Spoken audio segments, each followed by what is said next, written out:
নাই, এটার কোনো সফলতা আপনাদের আন্দোলনের আসে নাই। কি বলবেন আসলে এই সরকারকে, যেহেতু এই সরকার এসেছিল কিন্তু আপনাদের হাত ধরে আপনাদের প্রত্যাশা পূরণের জন্য?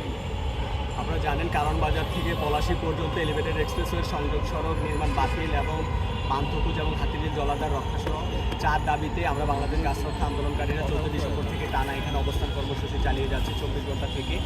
আন্দোলনের 11তম দিনে সরকারের 3 জন উপদেষ্টা এসেছিলেন, তারা এসে আমাদের সাথে 4 বা 5 জানুয়ারি একটি আলোচনায় বসার প্রতিশ্রুতি দিয়েছিলেন, কিন্তু সেই আলোচনা সবাইটি তারা করেনি, তারা তাদের প্রতিশ্রুতি রাখেনি। এরকম পরিস্থিতিতে আজকে আমাদের 34তম দিন চলছে আন্দোলনের এবং আমরা আমাদের আন্দোলন চালিয়ে যাচ্ছি। আমাদের যে 4টি দাবি সেটি পূরণ না হওয়া পর্যন্ত আমরা আন্দোলন চালিয়ে যাব। আপনারা জানেন এই পান্থকুঞ্জ পার্কে এই এলিভেটেড এক্সপ্রেসওয়ের উন্নয়নের করাতে আসলে 40 প্রজাতির 2000-এর বেশি গাছ কাটা হয়েছে। সেই গাছে বগুনতিল পাখি ছিল, কাক ছিল, মুনিয়া ছিল, অন্যান্য প্রজাতির পাখিরা ছিল এবং কাঠবিড়ালি ছিল। তারা তাদের আবাসস্থল হারিয়েছে, আমরাও আমাদের অক্সিজেনের আধার হারিয়েছি।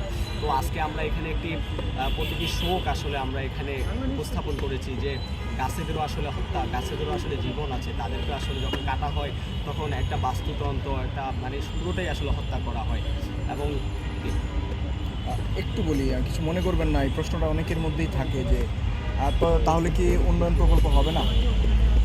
দেখুন, উন্নয়ন প্রকল্প সারা বিশ্বেই হচ্ছে, উন্নয়ন প্রকল্প অবশ্যই হবে। বর্তমান আধুনিক যুগে আমরা এখন সাস্টেনেবল ডেভেলপমেন্টের সম্পর্কে জানি শুনি, তো প্রাণ প্রকৃতি রক্ষা করে পরিবেশ রক্ষা করেও কিন্তু উন্নয়ন করা যায়, যেটি কিন্তু বিভিন্ন দেশে হচ্ছে। কিন্তু আমাদের বাংলাদেশে ফ্যাসিস্ট আমলে কিন্তু তাদের মুখে আমরা এই টেকসই উন্নয়ন শুনেছি, কিন্তু আমরা আসলে বাস্তবে টেকসই উন্নয়নটা দেখি নাই। যেরকমটা যার ফলশ্রুতিতে আপনারা কিন্তু সারা দেশেই দেখেছেন, তারা বিভিন্ন উন্নয়ন প্রকল্পের নামে আমাদের খাল বিল নদী জলাশয় তারপরে আপনি বলতে গেলে বনভূমি পর্যন্ত তারা আসলে উজাড় করেছে উন্নয়নের নামে।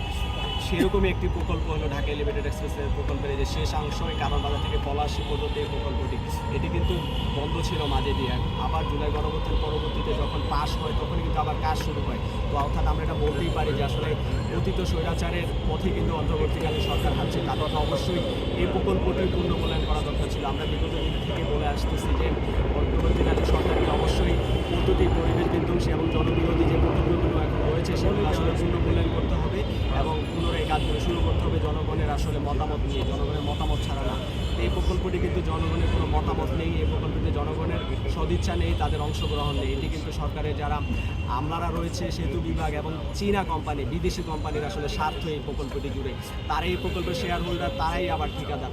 অর্থাৎ আমাদের জনগণকেও আসলে এগুলো সম্পর্কে জানতে হবে, জনগণকে ভয়েস রেজ করতে হবে। আমাদের ওই প্রকল্পই দরকার যে প্রকল্প আসলে আমরা সুবিধাভোগী হবো, আমরা জনগণের জন্য হবে, ধনীদের জন্য না, বিদেশি বিরুদ্ধের জন্য না। আমরা পান্থকুঞ্জ এবং এই হাতের যে জলাধার চাই, এটি জনগণের জন্য উন্মুক্ত করে দিতে হবে। ওকে, থ্যাংক ইউ সো মাচ।